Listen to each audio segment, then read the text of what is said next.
Olá pessoal, bem-vindos ao meu canal de esportes. Eu vou falar com vocês sobre o Atlético e o Coritiba, os dois únicos que jogaram neste sábado. A palavra para definir ambos os times paranaenses é apatia. Infelizmente o Atlético foi ao Maracanã e simplesmente não entrou em campo, não teve condições de segurar o ímpeto do Botafogo. O grande jogador do Botafogo é o Seedorf. Ninguém marcou o Seedorf, ele simplesmente jogou como quis, fez até gol. A zaga do Atlético se mostrou bastante incongruente, não havia uma marcação por zona. Houve duas pataquadas ali que geraram 2 gols do Botafogo, um outro gol de contra-ataque. O Atlético não conseguiu criar jogadas, o meio-campo estava realmente apático. Como eu disse no início do vídeo, a apatia foi o que definiu esses 2 jogos dos times paranaenses. Houve algumas explicações dizendo que de repente o Atlético está com a ideia na Copa do Brasil para jogar a primeira partida contra o Flamengo, mas 4-0 demonstrou no mínimo uma desídia, sabe, dos jogadores, uma preguiça mesmo de jogar, sabe. O Atlético não é esse time que foi ao Maracanã. Na verdade, o Atlético joga muito mais do que isso. Os jogadores são os mesmos, então não há nenhuma desculpa para dizer o que aconteceu. Foi um massacre do Botafogo. Os jogadores do Botafogo tinham mais vontade de jogar, enquanto o Atlético estava naquela neura de segurar resultado ou de imaginar que manter a diferença de pontos poderia resolver a situação da vaga na Libertadores. Acontece que, diante dessa atitude, de repente pode acontecer, não quer dizer que de repente todo o trabalho do Atlético foi jogado fora, mas pode acontecer de talvez o Atlético não ficar sem a vaga na Libertadores, nem pelo Brasileiro e nem pela Copa do Brasil. Não estou dizendo também que a partir de agora não tem mais chance, tem mais 3 jogos pela frente, tem que levar a sério, porque somente as pessoas que levam a sério conquistam seus objetivos. Os jogadores têm que botar a mão na consciência. Na quarta é outro campeonato, vai ter que jogar com muita vontade para ganhar do Flamengo. O Flamengo não é um time ruim, é um time de chegada, é um time que consegue títulos através disso. O último campeonato brasileiro eles recuperaram 11 pontos em pouquíssimas rodadas para ser campeão brasileiro. Na Copa do Brasil tem agido diferente em relação ao campeonato brasileiro, tem sido um time matador, um time que joga muito, que faz muitos gols. Então o atleta tem que tomar muito cuidado em relação a isso. Realmente na Copa do Brasil também o atleta tem se mostrado diferente, e espero que se mostre diferente na quarta-feira contra o Flamengo para conquistar esse título, que vai ser um título inédito para o futebol paranaense. Corremos o risco de ter 3 vice-campeonatos em 3 edições da Copa do Brasil no Paraná. Esperamos que não, esperamos que o Atlético consiga algo maior. E também que volte aos trilhos no Campeonato Brasileiro, afinal tomou uma goleada do Goiás e agora tomou uma goleada do Botafogo. Acredito que, apesar de a Copa do Brasil ser mais importante porque é um título, o Campeonato Brasileiro não deve ser abandonado pelos jogadores ou simplesmente deixado de lado por causa de um título da Copa do Brasil. Ainda lembrando que todos os outros times irão descansar e o Atlético vai jogar a Copa do Brasil na quarta, então isso pode fazer alguma diferença em relação à questão física, o que não ocorreu no domingo, já que todos jogaram quarta-feira passada, né? E não seria uma desculpa para dizer o que aconteceu no Maracanã. Foi apenas 4-0, um vareio de bola, o Atlético não jogou nada e é um jogo para esquecer. Mas não fez tanta diferença em relação à classificação, já que o Atlético no máximo vai ficar em quarto no Brasileiro, e enquanto não houver uma definição da Sul-Americana, o Atlético ainda pode ficar com a quarta vaga para a Libertadores.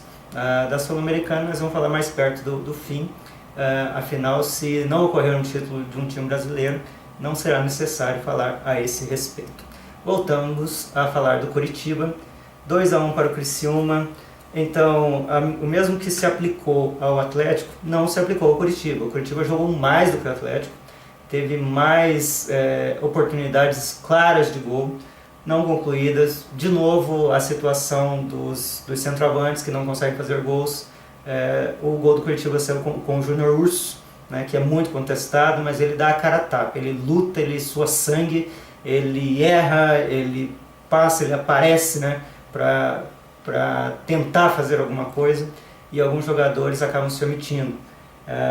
O Alex sempre cobrando faltas perigosas, infelizmente nem sempre ele consegue acertar, não foi o caso desta vez contra o Criciúma, enquanto o Criciúma, jogando sempre no contra-ataque, acabou sendo mais eficiente do que o Curitiba.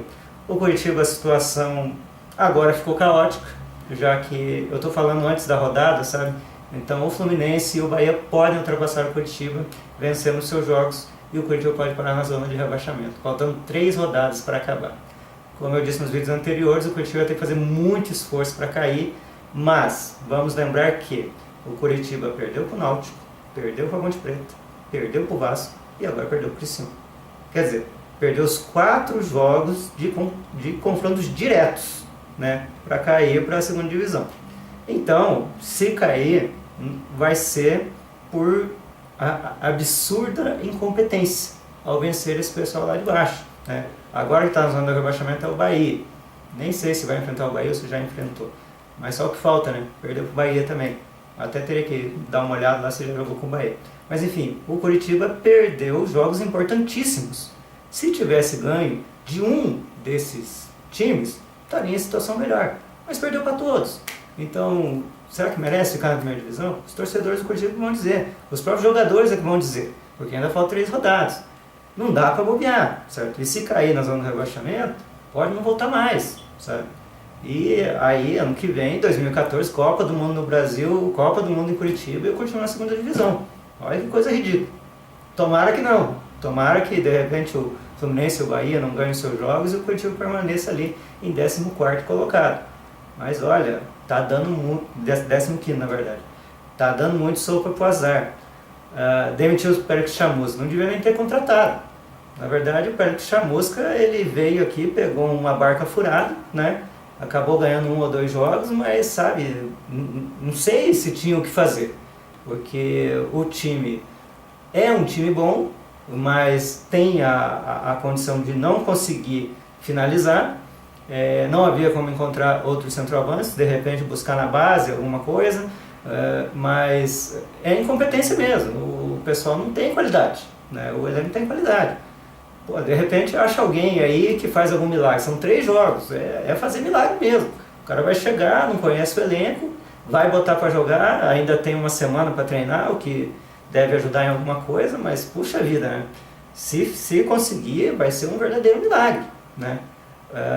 Tem muita gente ainda brigando para não cair, de repente o Curitiba consegue, mas puxa vida, né? Devia ter um pouco mais de critério para contratar. Coitado do Pérez Chamusca, é uma mancha na carreira do cara, porque ele veio para tirar o Curitiba da situação difícil, acabou não conseguindo, e agora sabe Deus quem, né, que vai conseguir assinar um contrato por 3 partidas, né? São 3 partidas para acabar o Campeonato Brasileiro.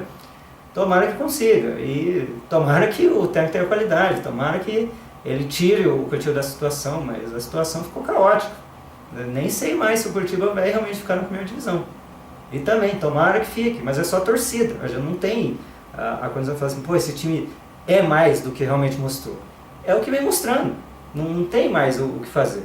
Provavelmente vai jogar da mesma forma. Pode mudar o esquema de jogo, pode alguém se destoar, de repente vai lá e fazer um ou outro gol de falta e resolver a situação. Mas caramba, viu? Que dificuldade. Acho que o torcedor do Curitiba já está de saco cheio aí de treinador, de diretoria, de jogador e, sabe, e a esperar para frente o que vai acontecer. Ainda, né, tomara que os jogadores realmente vistam a camisa com vontade e ajam como o Júnior Urso, não na parte que ele né, mas na parte da garra, na parte de assumir realmente o Curitiba como o seu time de coração, porque se não tiver garra, infelizmente o Curitiba vai estar na segunda divisão em 2014, como o João vinha alertando lá nos vídeos anteriores. Ele não tinha tanta confiança quanto eu, e de repente ele vai se provar a verdade aquilo que ele disse. O Curitiba não tinha condições realmente de atuar na primeira divisão. É um time de segunda na primeira. Vamos ver adiante o que vai acontecer. Se você gostou do vídeo, inscreva-se no canal, favorite, positivo o vídeo. Não gostou daquilo que eu falei, pode falar, contestar, escrever nos comentários, fazer o vídeo de resposta, o que vocês acharem melhor. E aguardamos vocês na próxima rodada, que será no próximo final de semana, após a primeira rodada da final da Copa do Brasil. Bom dia, boa tarde, boa noite, boa hora.